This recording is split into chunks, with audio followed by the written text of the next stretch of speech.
This is the Head Rush Podcast with Paul Frase and Corey Berry. Welcome to the Head Rush Podcast. My name is Paul Frase, and I played 11 years in the NFL, and our co-host, Corey Berry, rode professional rodeo for 9 years. Mm-hmm. And at the Head Rush Podcast, we talk about everything related to brain trauma and brain health and wellness. We talk about TES, the closest you can be diagnosed to CTE while alive. It's traumatic encephalopathy syndrome. We focus on traumatic brain injury sustained through repeated head impacts, RHI, and repeated blast exposures for our men and women who serve in the armed forces. We cover... Yes. Our first responders. And our first responders as well. We cover how brain injuries can and will cause mental health issues such as depression, addiction, lack of executive function, memory loss, even suicide ideation, as well as degenerative neurological issues. Our mantra is how to cope and find hope, and we focus our energy on finding therapies and sharing hope through education and by raising awareness. And please like, subscribe, share, if you will. It will help us reach our goal of helping people suffering with traumatic brain injury. Corey? How you doing today? I'm doing well. Today we got a great guest. Our guest today on the Head Rush Podcast has experienced a few concussions himself and was able to use his brain to become a doctor. Just like Nowinski. Oh, that's true. Yeah, Nowinski played football, a wrestler, then hit his head a few times. Right. Well, this one is Dr. Larry Carr. I think I'll just call him Larry, but Dr. Larry Carr is a former BYU graduate and a BYU Hall of Fame football player. He received a PhD from BYU in exercise physiology. Exercise physiology. What is that? I'm going to have to ask him get a doctor as a exercise physiology, and taught at the university level until CTE symptoms forced him to step down. Larry still holds numerous records at BYU, but they only got like 40 great players in the history of BYU. Number one picks in the NFL drafts. Was Steve Young a number one pick? Yes. No, Steve Young wasn't a number one. He wasn't? No. Well, he signed with the USFL. Oh, okay. Yeah. Well, he would have been. Well, he would have been up there. Yeah. Larry holds numerous records at BYU, including most tackles per game, 12. 12 tackles per game. 13? 13. Don't take that one away from him. I know that game. Most defensive points per game, 23. And most career interceptions among linebackers as 8. He is third all-time in career tackles at BYU, tallying 389 in just 3 seasons. And me and you were just talking about it a few minutes ago. 11 years professionally, and you didn't even hit 300. No. I was closing in on it. Pretty darn close. He did it in 3 seasons. 30 games. So, in other words, you sucked. So, compared to him, yes. Dr. Larry Carr, welcome to the Head Rush Podcast. Thank you, guys. Well, I've got to admit, being a middle linebacker, you get to run all around. You're pretty limited in what you cover. Well, we kept, as a defensive lineman, we kept 2 guys, off of you. A guard and a tackle usually I was engaged with, and kept it off of the linebacker. So, but your number, if you really calculate it, in 30 games, 389 tackles. It's pretty amazing. And you're number 3 on the list of all time BYU. Yeah, I am. You were pretty good. So I was productive. So number 3 of all time. I wonder what the most tackles. Well, do you know the first 2, or have you? I think number one is like 408 or something. Yeah, So you were we were close. we were pretty close. Yeah. All right. I just needed an extra game or so. Explain defensive points of 23 in one game. What was that about?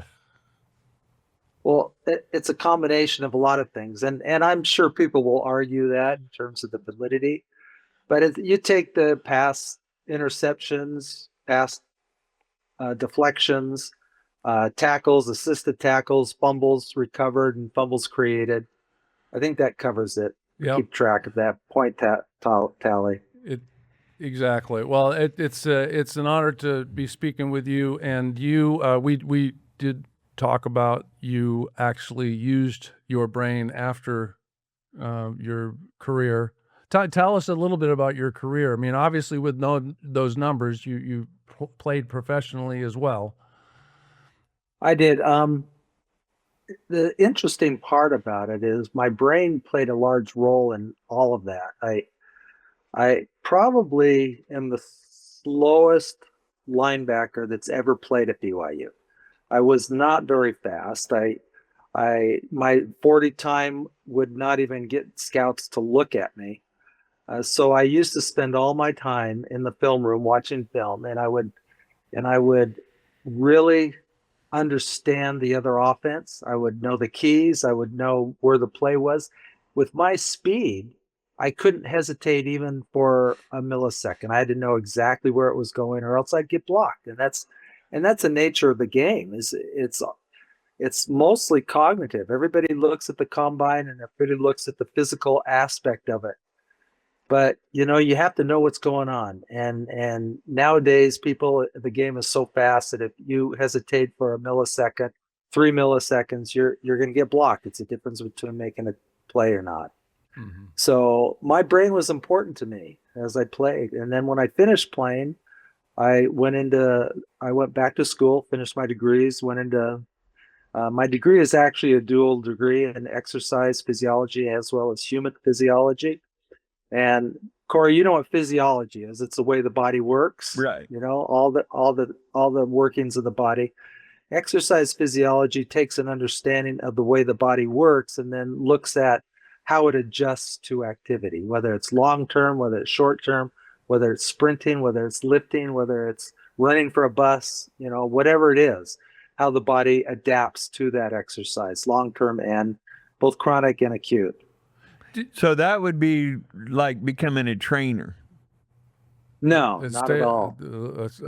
Way above a trainer, probably. Definitely. Well, a trainer. What do you mean a trainer? Like an athletic trainer? PT, like an athletic trainer deals with injuries? Right. No, I didn't. I don't. I mean, I took courses in that, but I could not be a trainer. I could understand or know how to treat all the injuries and such. So it's closer to maybe a strength and conditioning coach, although when I played, they really didn't have those. But it's kind of a higher level of that. Okay. Did you when you were talking about the exercising, did you? I remember in psychology, one of my favorite things courses was psychopharmacology, and they actually went through drugs, whether they were prescription drugs or whether this our one professor seemed like he was very well versed in psilocybin, and he was about 70 years old. But when you do the physiology, the exercise physiology, did you have any courses on anabolic steroids and how they affected the exercise? Any proteins and your diet and stuff like that? Was that part of the nutrition was an important part of it. We had drugs and drug interactions was a big part of it. Steroids and anabolic steroids was kind of new getting started. I'm sorry to say that I took anabolic steroids for a very short time, about 30 days, and they work. There's no question about it, but they're kind of scary. And so we didn't, in terms of psilocybin or other kinds of drugs like that, we really didn't do a lot of research or dig into that much.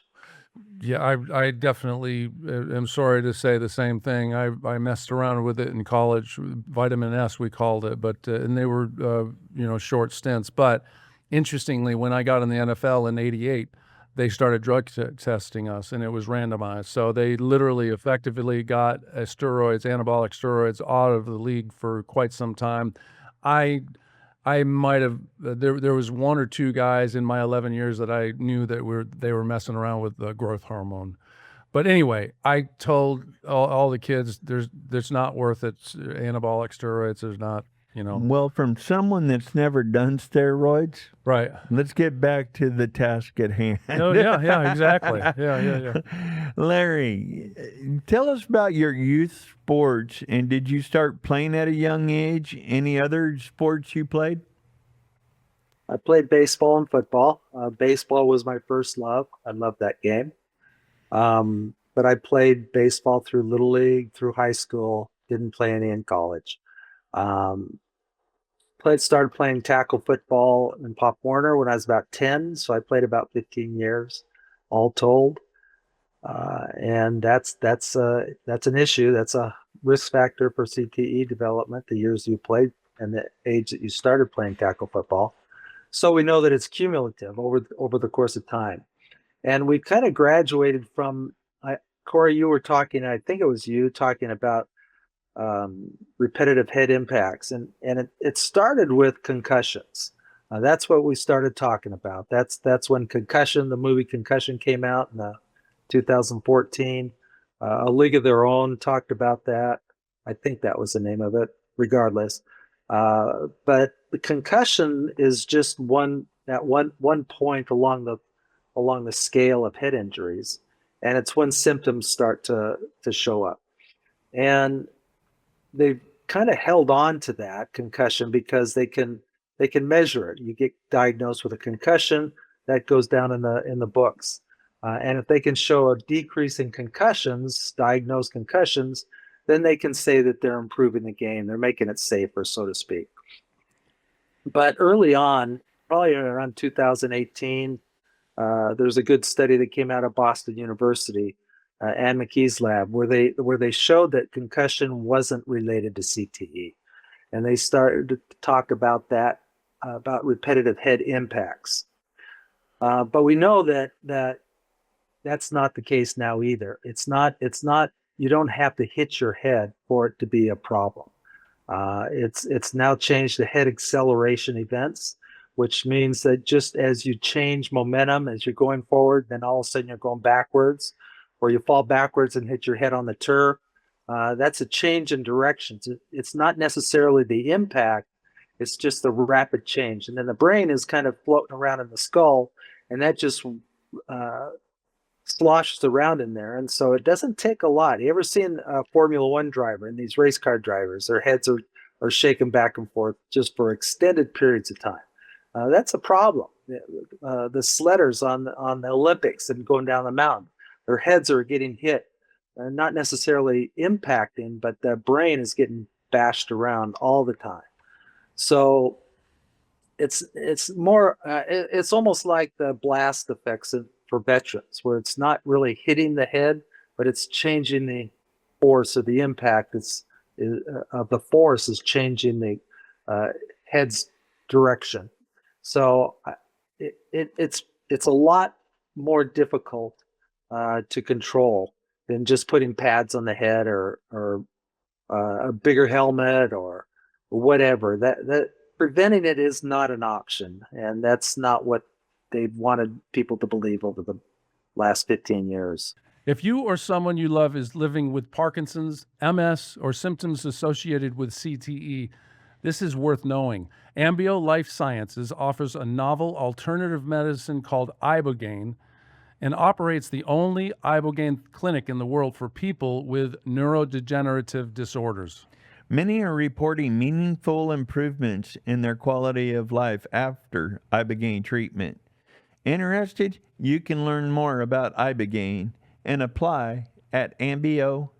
Life. What's that saying? What was that football player on the Quiet Explosions? You can put a tank over your head. And... The Anthony, he was the Notre Dame killer, Anthony Davis, older gentleman. He says you can put a tank on your head. I don't care. He said if you play this game, you're gonna have brain damage, and I don't care if you put a tank on your head. You're not gonna protect the movement of the brain. And one thing with you, and Dr. Amon was talking about it a while. The swish. The swish. Because Corey, with the rodeo, the bareback bronc rider, it was $12 in 8 seconds, back and forth, back and forth, back and forth, and Dr. Amon was talking about it was constant whiplash. Right. Yeah, and I wonder why I got neck issues. Well, and not to say, when you hit the back of the horse's butt, you knock yourself out a couple times. I've only done that once. Okay, well, and yet we believe that, we know that, our research supports that. Other research has known it for 10 years. Yet what do they talk about? They talk about concussions. They talk about we're controlling concussions. It just has very little to do with the problem of brain injury in football. Well, I don't care. And yet you see these covers, these caps on their helmets, guardian caps throughout all guardian caps. And I don't want to downplay them. I think it's something that they're trying to do. They think that it might let them sleep at night, knowing they're doing something. But at the same time, boxers put those caps on their head or those pads on their head, and it doesn't do anything. It just keeps them from getting knocked out. So snake oil. I can't disagree with that. There's been a couple of large scale studies about guardian caps. They don't really do anything. Practice, they don't hit the heads anyways. Nobody really wears them in the game. So even if they did do what they think they're supposed to do, it wouldn't be doing much. So I'm not a big fan of those. I think it's a waste of time. You gotta figure out how to treat it. And before our research, there really was no other way to treat it. We're definitely going to get it. We're going to dive into the weeds on that. So, really quick, in your younger years, there was no concerns about getting your bell rung.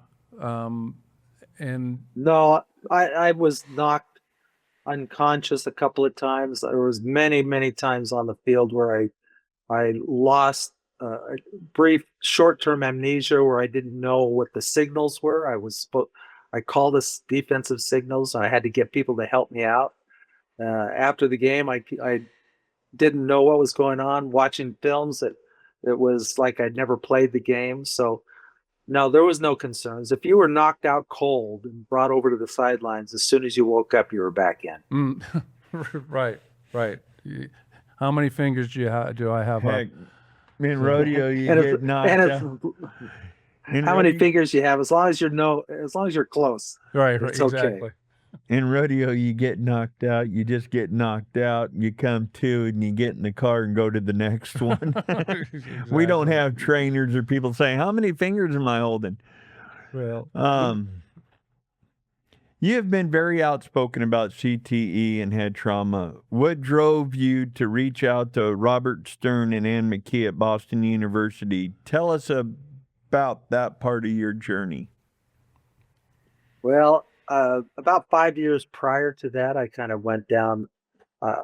I'd not been my best self for quite some time, and I think that's the case where a lot of people are. They say I'm doing fine, I don't have any problems, but most people are dealing with it that played a lot of football in some way or another. Their patience, their anger, whatever. And so it kind of hit me hard in my late 50s, around 2010.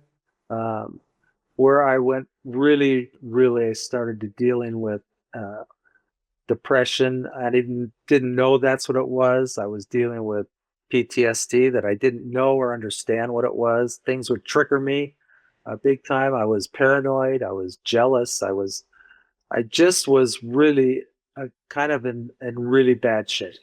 And I'm fortunate that my wife stayed with me. She did. She's a wonderful person for that, but it was hard for her too, because it's not like you have a tumor where they could take an x-ray and say, this is what's causing this behavior change. My behavior changed kind of dramatically, from just kind of cranky, not wanting to be around people, to really in bad shape. And so I had to retire early. And we found ourselves in Boston. That's another story all by itself. I don't want to really take up time now. But we were in Boston and we were bickering, my wife and I, and we had a particular bad argument one night. I was never physical. I've got to make sure that's clear. I was just an emotional wreck. So I knew from my own research, when I was diagnosed with severe brain damage about 2010, 2012, in that range, from football. So I knew there was an issue there. And we watched Concussion and we knew all about that. And so it was really bad. We were getting ready to go home because I just couldn't deal with what we were doing. And so I knew Ann McKee was in Boston. I emailed her not knowing what to expect. But she responded, invited me in, and we spent about an hour and a half with her, a great lady. She usually doesn't deal with actual athletes. She deals with the families and the brains. But she said, it sounds to me like you've got this issue going on. She said, there's nothing we can do. She didn't offer psychedelics. She didn't offer oxygen. She didn't offer more medication, because there was nothing to offer.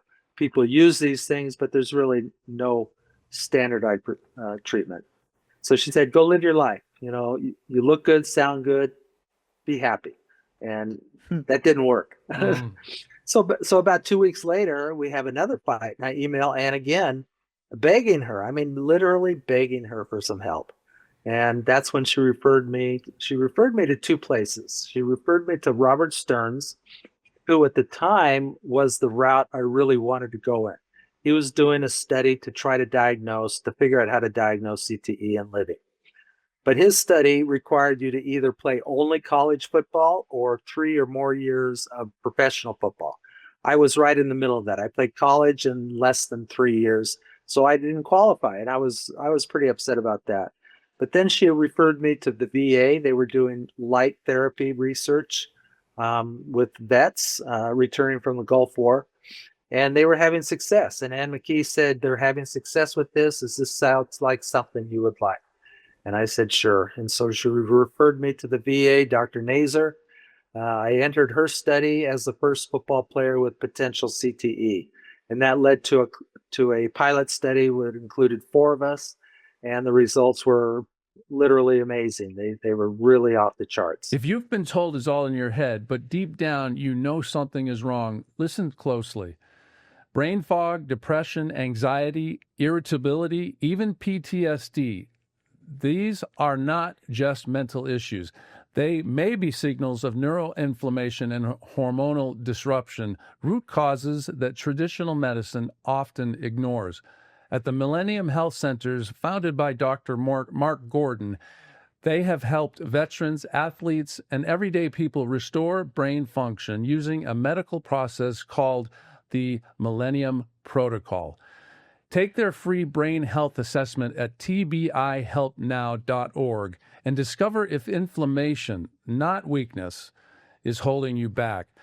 You're not broken, you're unbalanced, and balance can be restored. So Robert Stern is a friend that I was involved with that clinical trial, trying to find biomarkers for CTE back in Boston University, and Robert Stern was just he's a fantastic individual, and he was awesome. He met with my wife and I, and he, right off the bat, the first thing he said is, "So tell me, how often do you think about suicide?" And I said, "Every day." And then the second thing he followed up with, he looked right at my wife and he said, "Why are you still here?" Because most women don't stay around because it's just too hard. It's walking on eggshells. It's frustrating. they're watching their husband change right before their eyes, and it's not in a pleasant way. So he was surprised. He wasn't surprised with my answer. He was surprised at my wife's. Well, it's kind of like my wife on the support groups, that how they get on there, and I just want to leave my husband. It's getting too bad and all of this. And my wife is like, what about your valves? Doesn't that mean anything? Well, And everyone thinks my wife's an angel for sticking with me. We're going on 28 years.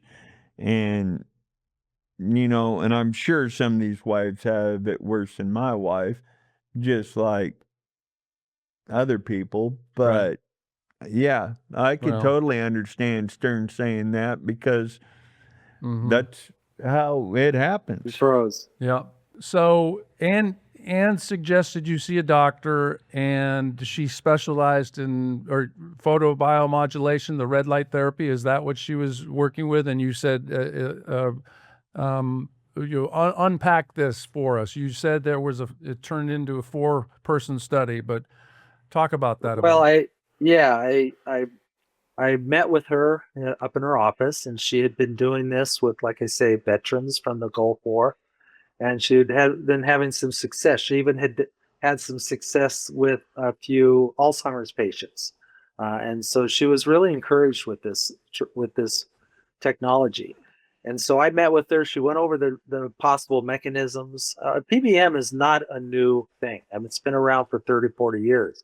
There's thousands of studies on it, mostly animal studies and such, but it's been around a long time, but it doesn't involve a drug, so people don't know about it. They haven't heard about it. They might have heard about red light therapy, which is much different than near infrared PBM, where it's not all light is equal. Let's put it that way. And so I liked the physiology. I could understand it. It sounded reasonable. She had some success. I was desperate. That was the only thing. The one person in the world, Ann McKee, who knew more about CTE than anybody else on the planet, suggested I try. So that's what I did. And the study involved 6 weeks of going into the hospital 3 days a week and having these large lights put on my head. Then they took before and after MRIs and neurocognitive testing to qualify for the study. Then they did post-test results after 6 weeks. Then they went off it for 6 weeks. Did not anything. Did another set of tests, and then I went on a home device. I think you saw a picture of that earlier on. For another 6 or 8 weeks, I can't remember. And then they did post-testing for that.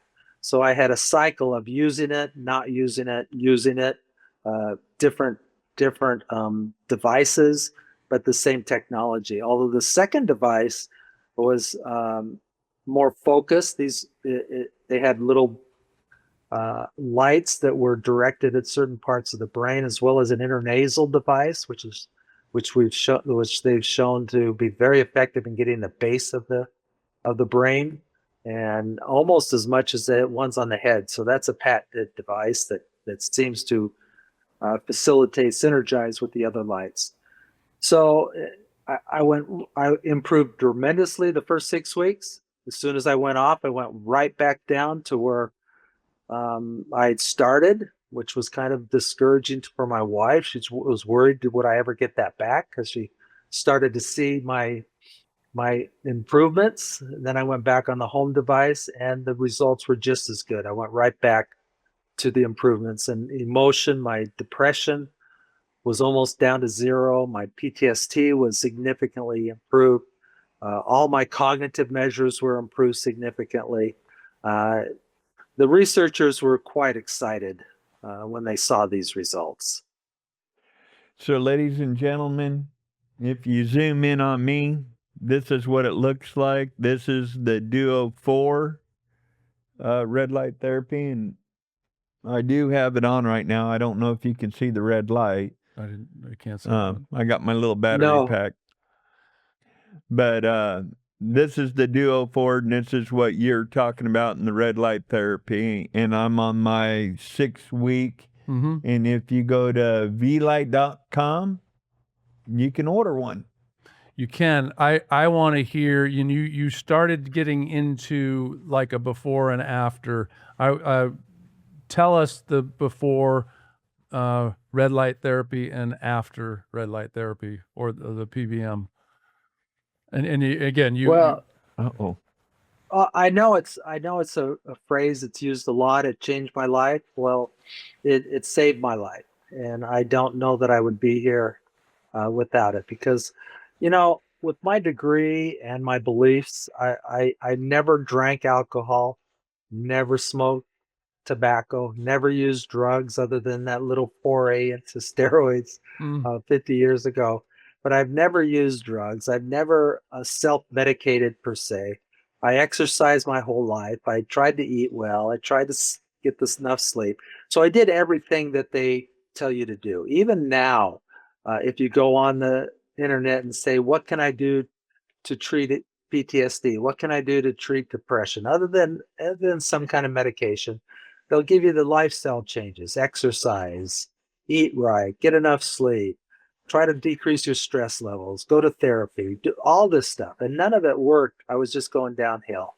So to see the impact that this light, near infrared light therapy had on me personally, uh, I wish my wife were here to give her testimony of it, because it brought me back. That's powerful. So you've had exciting results from a clinical trial involving the BYU football team recently. Tell us about that, because you were sold on it. You started using it. Did you buy a home device? Is that what you use now? Yeah, I new generation. I mean, Corey showed a version 4, I believe. They come out with new higher level technology every few years. But when I got out of Boston, you see, before Boston, this was really, really difficult for me to process, because I grew up in a very abusive, a very violent home. Um, and and one thing that it stole from me was a lot of self confidence and such in myself. So playing football and succeeded in that brought a lot of joy to me. I mean, I loved the sport. I loved the game. I loved the recognition that I got from it. I loved to watch it. It just was such a great game. And then to go through this period of time where not only myself, the way I was feeling, but you can see it on the press. I mean, from 2010 to 2020, there were thousands of articles on CTE. There were many, many articles about how football was dying. Parents aren't taking their kids out of football. Is it going to even survive? And so to see the game that I love steal my life from me, the enjoyment of my life, it was terrible. It was just really, really hard.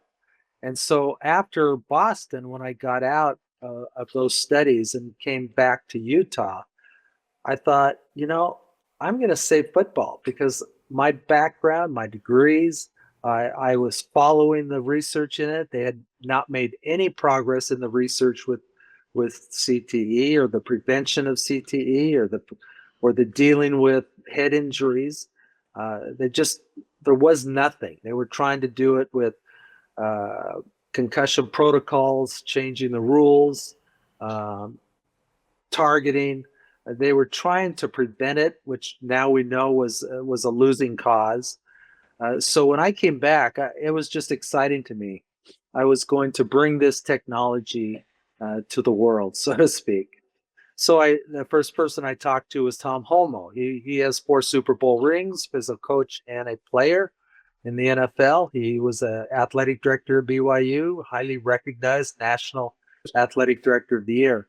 So I met with him, and the first thing he said after I went through all of this, and the thing is when I came back, I wasn't just the N of one. It wasn't just me, because I was back with hundreds and hundreds of peer-reviewed studies on the effects of near-infrared light. And there was a lot of studies also down from Brazil and other places which showed improvements in performance, that they could affect the metabolism and not only in the brain, but in the muscles and the mitochondria and different ways the energy systems interact. So I came to Tom and I said, pretty soon they're going to identify CTE in the living. And then what's football going to do? They better have an answer for it. So he said it's too good to be true. Sounds like it's just too good to be true, because here we have something I was telling him could protect the brain, could heal the brain, and improve performance in the players. And that just was really hard to swallow at that point in time. But he kept talking to me. And over the course of several years, we met, I like to say every month or two. We started off with doing a small study. I met up with a neuropsychologist at the University of Utah who was interested in my story. So together she kind of did some research on her own, got some pushback from her department. She's in the medical school at the University of Utah. They wanted to call it snake oil, a placebo, whatever, because they didn't believe it. But we did a study with firefighters, first responders in Las Vegas. And we did a small study of about 15 firefighters. And the results were very encouraging. They followed the same pattern as my results and 3 other football players' results from Boston. So we saw a big increase and decrease in depression, a big decrease in PTSD. And that's a big problem for firefighters. I mean, they lose more firefighters from suicide than they do from fires. So, I mean, and they don't sleep. I mean, they're up constantly. They're stressed, high level of divorce. I mean, it's a tough life. But they started seeing tremendous results, not only in the emotion, but in the cognitive, in processing, reaction. They come upon a disaster, and every millisecond, every second counts for them. They have to process what's going on and react to it and decide the best course of action. And so they loved it. In fact, after the 10 weeks we did with them, they didn't want to give their devices back. They refused to give them back because they all suggested that it was very, very beneficial. So after that, we started a ex-collision athlete study where we expanded the testing to include MRIs and more focused on cognitive performance measures. And so we had a lot of football players, ex-football players. They didn't necessarily they needed to be worried about their issues, but there was 3 or 4 women in the study, several with violent partner problems where they would get hit a lot. There were soccer players across the board. There was a Olympic ski person in the study, but we showed just great results with that one. Again, we looked at the 8-week study. We've been following them for about 5 years now, and we don't have that data completed yet, but it's looking very positive. And again, the same pattern of change, improvement in emotion, improvement in cognitive measures, improvement in physical measures like strength and reaction time. So now we've got some real good ammunition. Not only myself, I saw it in me. We saw it in the firefighters. We saw it in the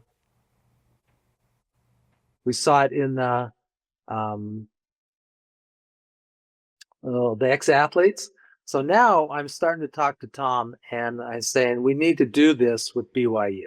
We need to do this with football players. It's not enough to try to treat it after the fact, but what if we can treat it and eliminate the problem right from the source? So that was not an easy thing to do because it was a little before NIL, so it was a little easier. It probably would never get done today. We had to get approval from the athletic director. We had to get approval from the athletic team, administrative team. We had to get the team physician buy-in, the trainers to buy in, the head coach to buy in, and you guys know the kind of money they're paying these head coaches now. Who is going to allow their players to be messed with? Who's going to allow them to disrupt their pattern, their what they do every day. And certainly who's going to allow them to pick 15 people to be using a sham device and 15 people to use a regular device. It was not an easy go. And like I say, I don't really know if we could get that study done today. But the results are groundbreaking, and I don't use that term loosely. It's historic. We just got the MRI data published in the Journal of Neurotrauma. It's a total sea change in the way football can look at brain injury.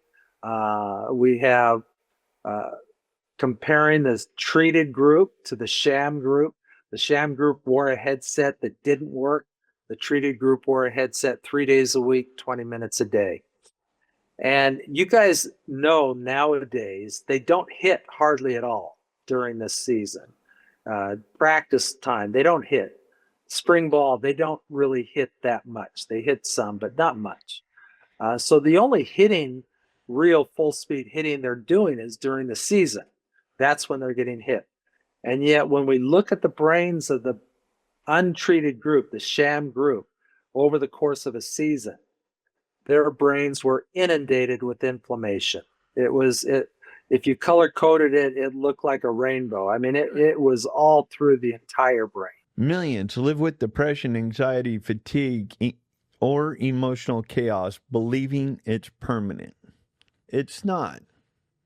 The Millennium Protocol targets hidden inflammation and hormone disruption caused by trauma, stress, and time.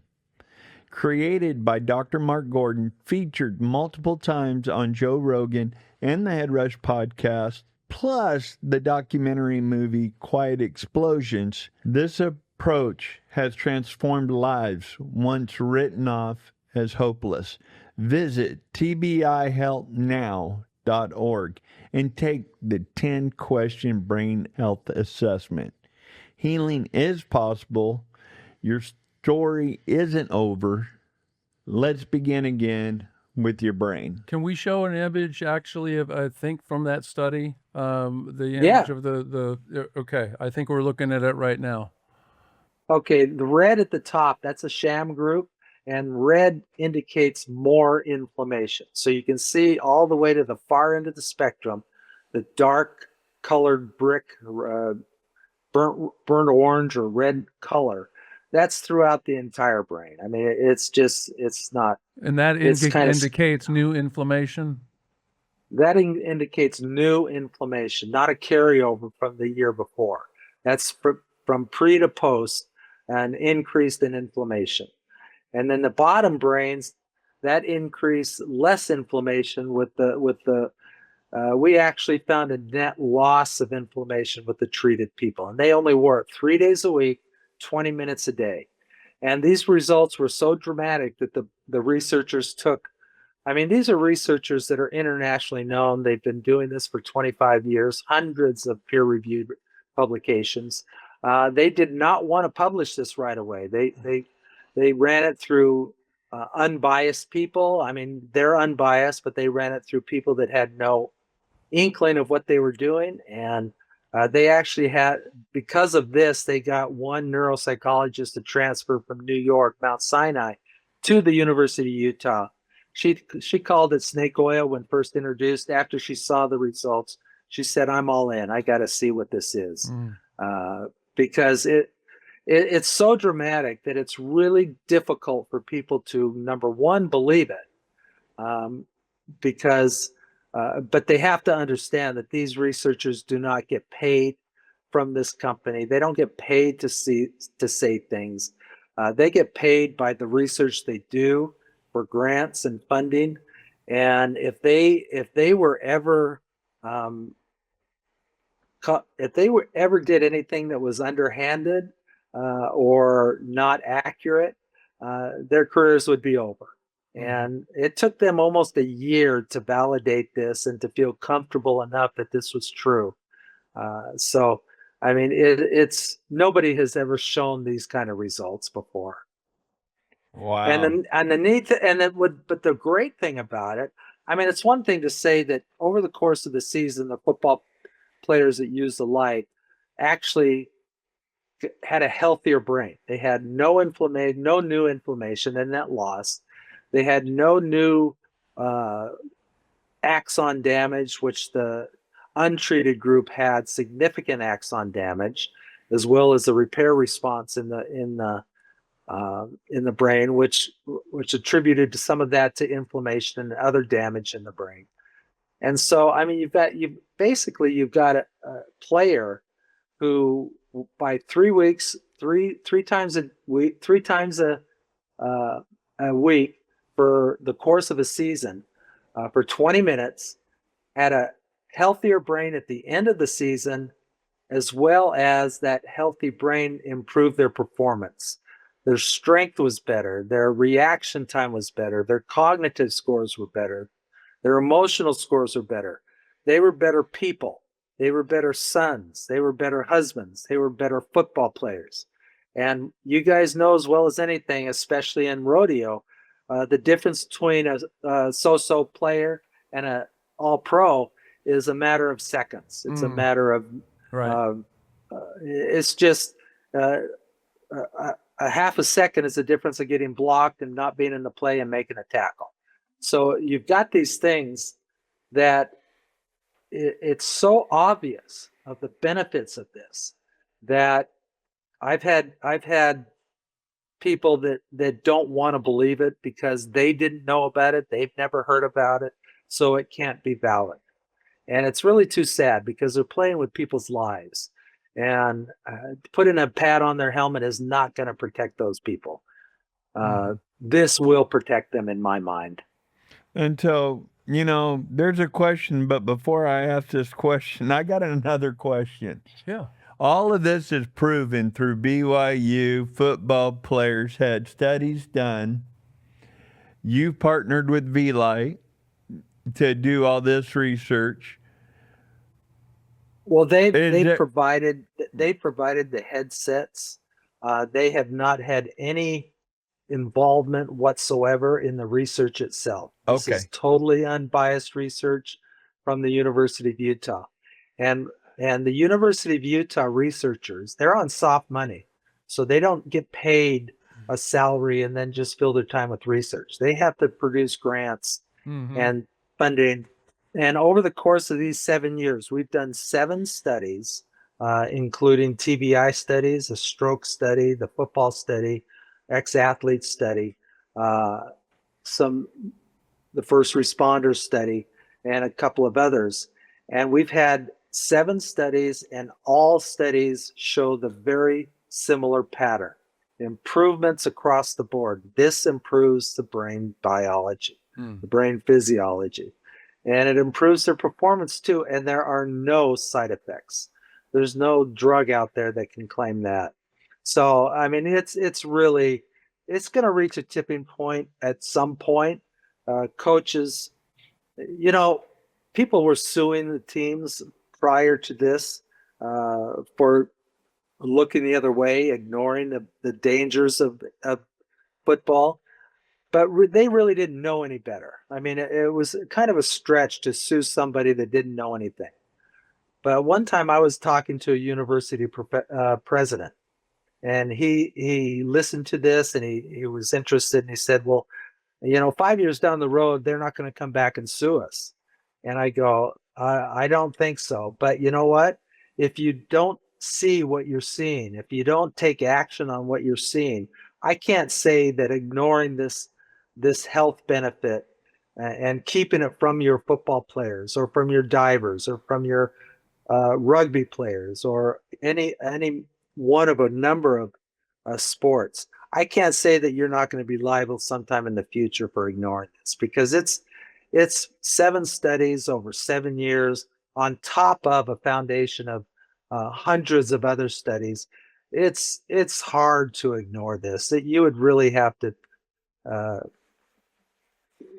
I don't know what kind of person could ignore this, to be honest with you. This episode of the Head Rush Podcast is brought to you by the Patrick Risha CTE Awareness Foundation. Their goal is to spread awareness about the dangers of RHI, repetitive head impacts, after losing their son, Patrick, to CTE. Sadly, There are too many like Patrick that have lost their families, jobs, and sometimes their lives.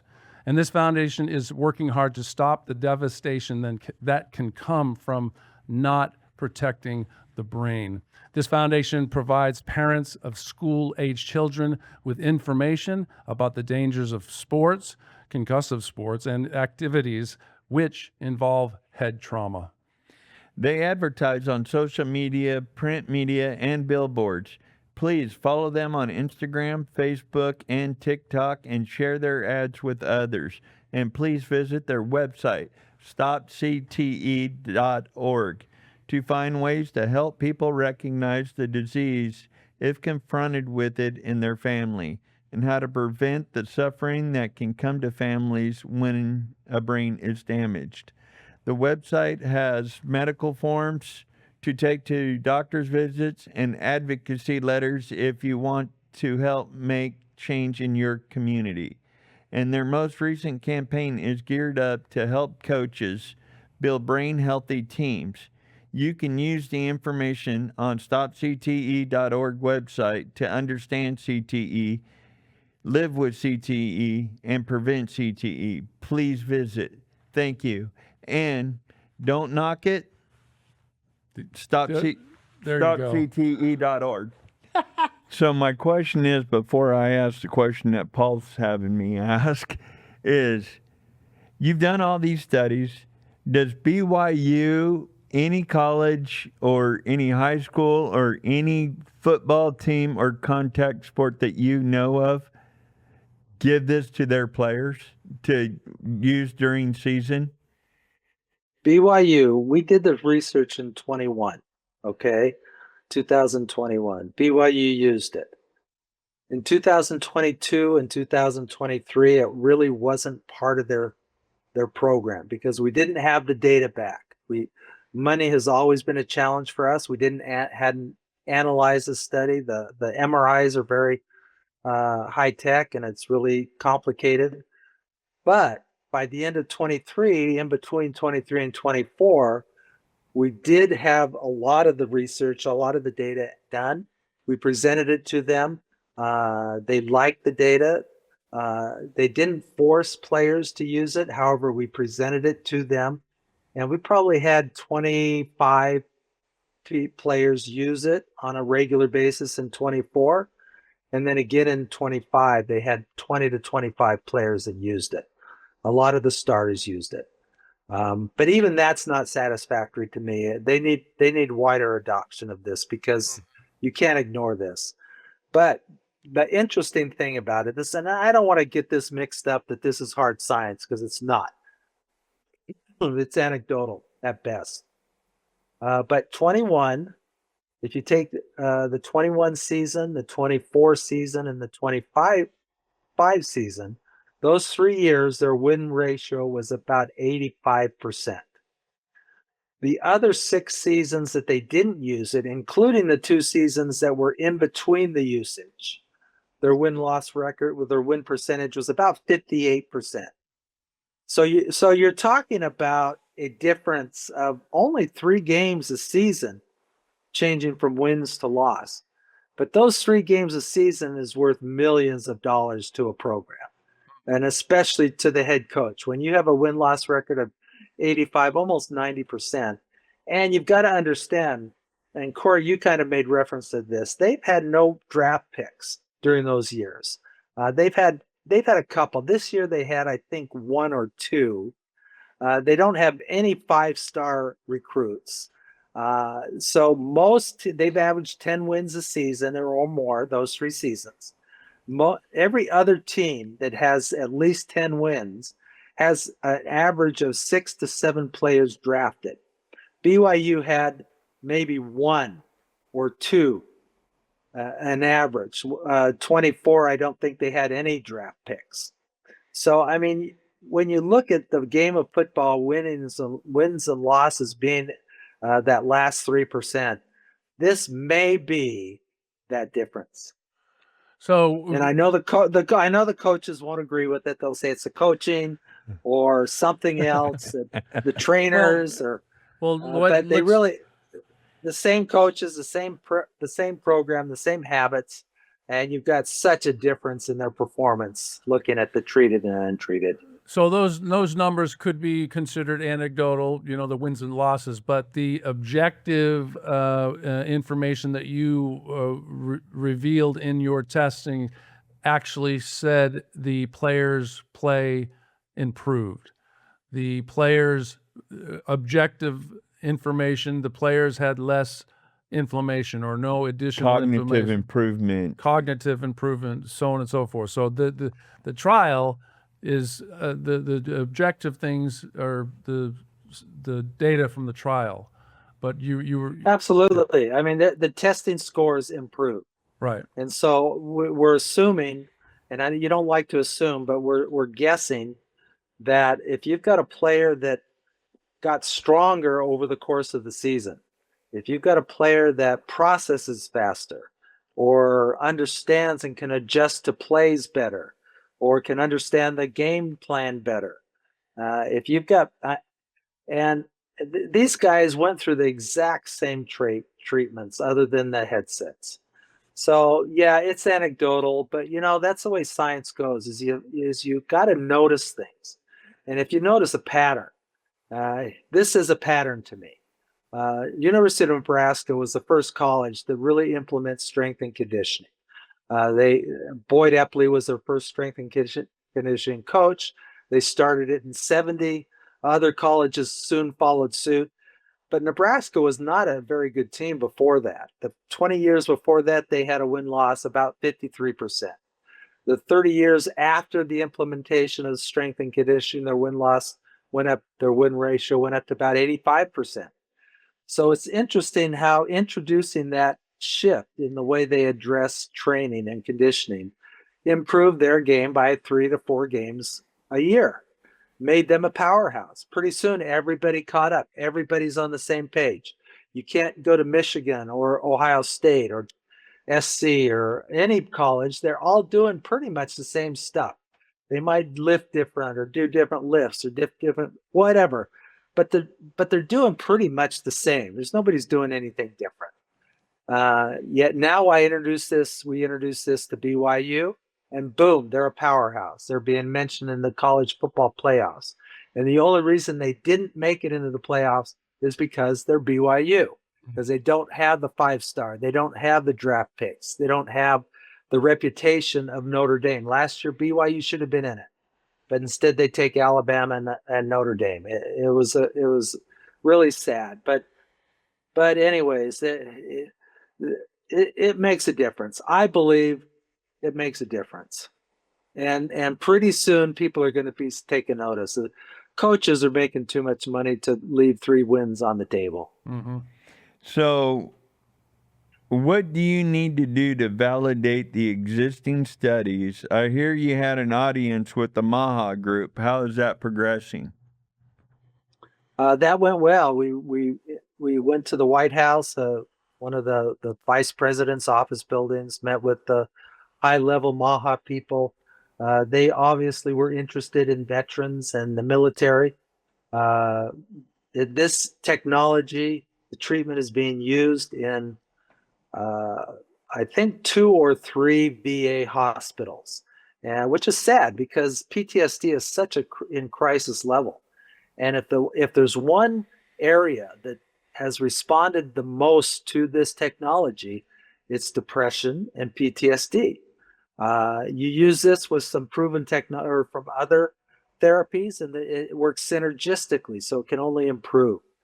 And yet it's only being used in a couple of the VA hospitals. After our meeting, they were really committed, number one, not only to get it into all 175 VA hospitals, but to use it in active military also. Is there any group of people that need to be able to process faster and perform better than our troops on the ground? And if you can add this to their already extensive training, you've got super military. And so they liked it very, very much. They liked the research. They're committed to moving it forward. Are you planning any new studies in the immediate future? And how can we help at the Head Rush podcast to promote and help move the needle? Well, we just got a large DoD, Department of Defense grant to study active, retired military as well as first responders. That's really great. We got that grant over Harvard, which was a real feather in our cap. We're also starting an FDA study on traumatic brain injury. There's no studies out there that have identified a legitimate treatment for it.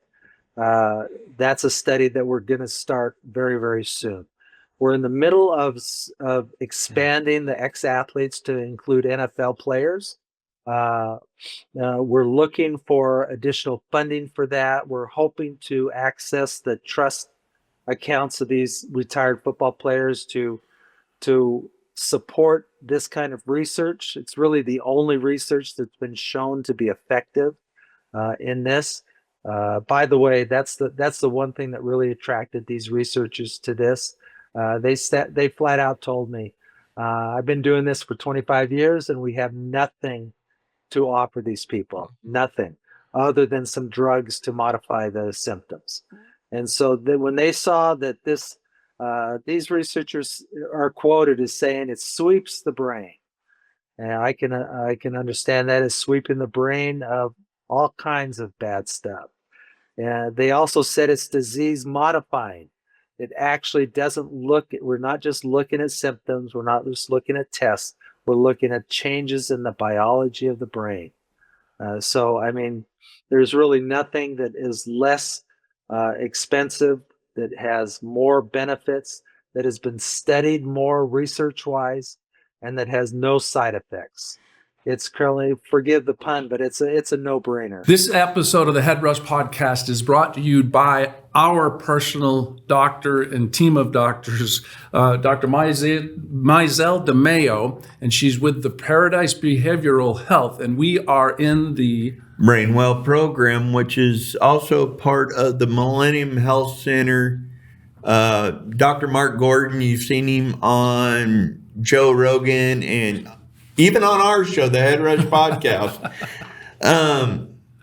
And hormones. And Mizelle is awesome. We love her. She's our doctor of psychiatry. She works the Mark Gordon program with the hormones, and she adds her twist of genetics, and it basically is melding two wonderful mediums together, and we're getting great help from Dr. Mizelle DeMayo. So please check out her website at paradisebehavioral.com. Look up the Brainwell program. Get involved. She's sponsoring us. They're sponsoring us for the next year, so we are excited to have them on board and shout the good news to everybody that is watching these broadcasts. So, is she helping you, Paul? Absolutely. She's helping me. So go check her out. ParadiseBehavioralHealth.com. How are you doing with working with you trying to get it through the 88 plan? We're getting some information from the doctors that can be basically. I have to prove that it can benefit me, and I have to have a diagnosis of inflammation. So we're working through those avenues, and hopefully it's going to be happening soon. Maybe Thursday when you go get all your testing.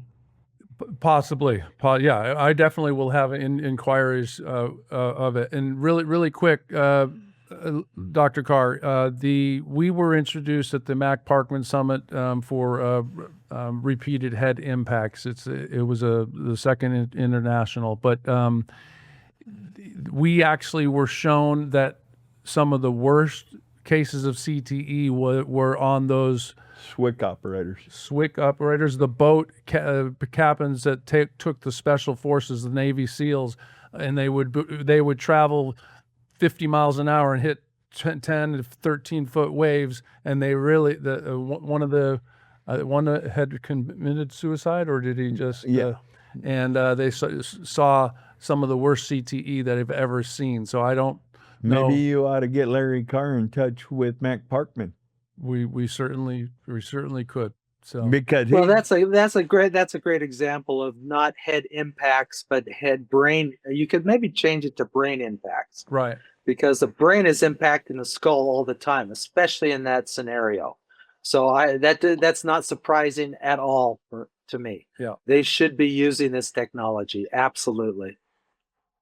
Wonderful to meet you, Dr. Carr, and talk with you about your experience and your experiences with red light therapy. We always leave our guests or our audience with a word of hope.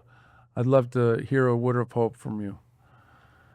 There is a treatment, and I did not have hope for a long time, and I tried to take my life at one point because of that hope was gone, and I couldn't see a life going forward. There is hope, and it's not just by drugging yourself or getting yourself high. It's healing hope, and we're trying to get that word out. When I came back from Boston, people would pat me on the back. They say, "I'm glad you found something," and just brush me off. But I've since then I've spent 7 years, 7 studies, hundreds of examples. It's consistent. This works. This benefits the brain physiologically. It benefits the cognitive and emotional part, the clinical testing, and so the next step is to combine it with certain therapies and see how if it can be synergistic. But even by itself, for me personally, and for many others that we've tested, it works very, very well. And we know Vielight has been a supporter. Well, a supporter by donating some of the equipment, or maybe BYU had to buy some of the equipment, whatever that was. But Corey is using the Vielight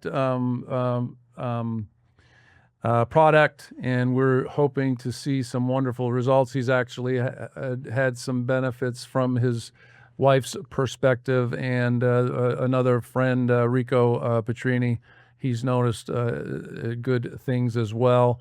We wish you well for all of your studies, and we're on board. We see. I really, it would have been amazing. I'm just glad that we met you post.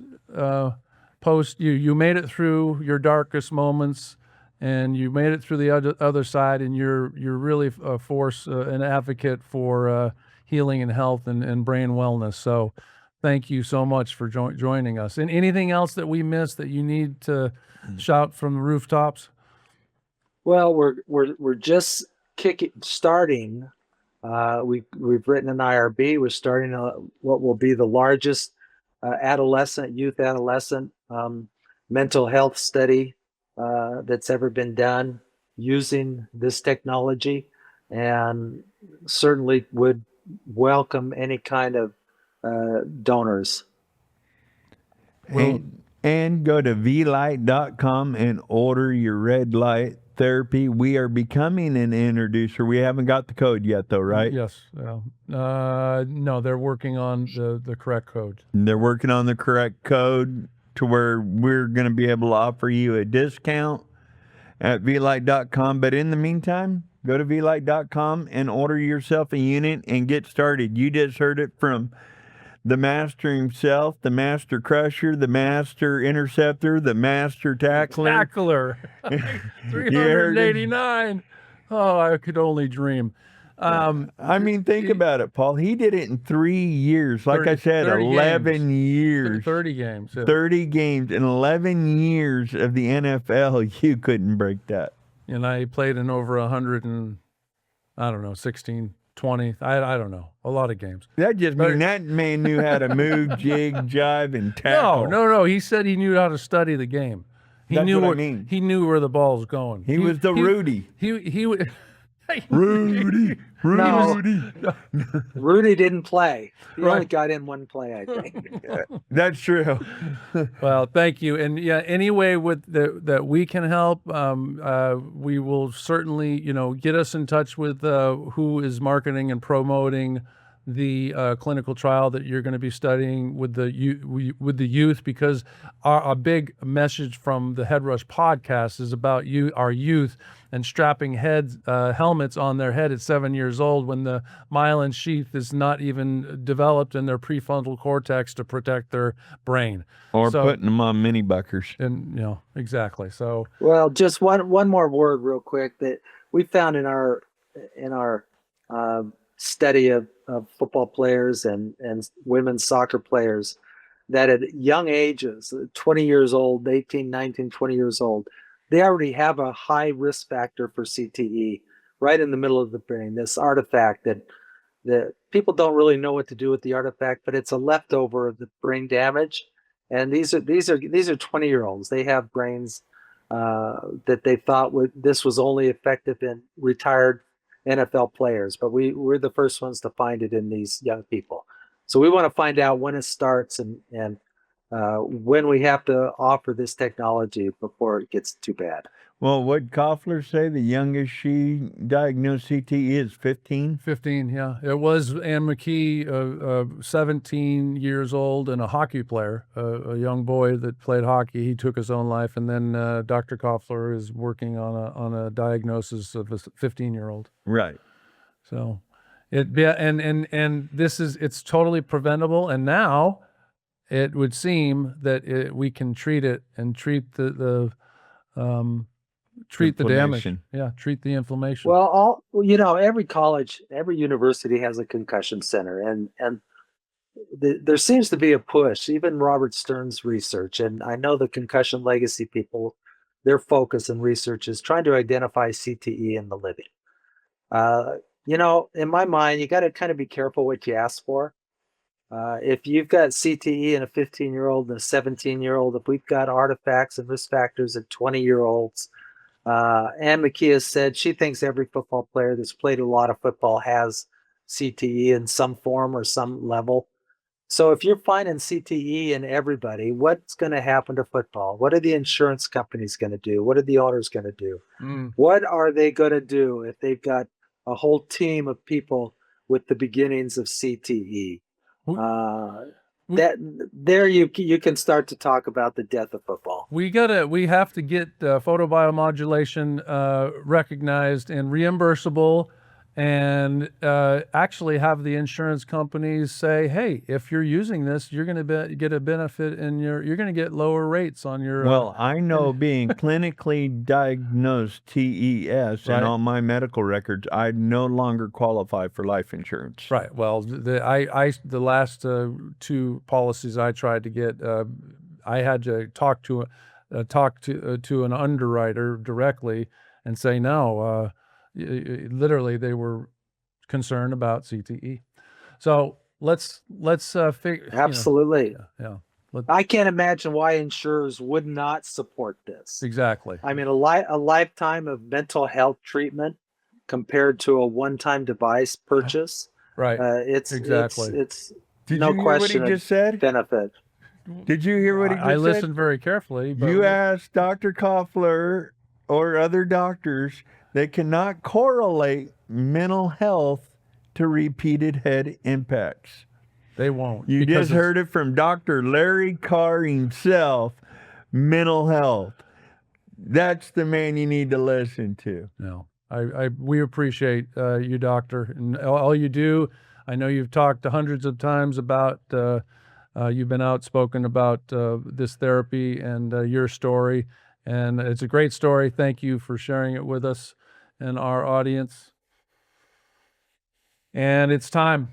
Stay alert. And stay alive. Thank you, Doctor. This podcast is for general information only and does not constitute the practice of medicine. The use of this information and the materials linked to this podcast is at the user's own risk. The content of this podcast is not intended to be a substitute for professional medical advice, diagnosis, or treatment. Users should not disregard and delay in obtaining medical advice from any medical condition they have, and they should seek the assistance of their healthcare professionals for any such conditions.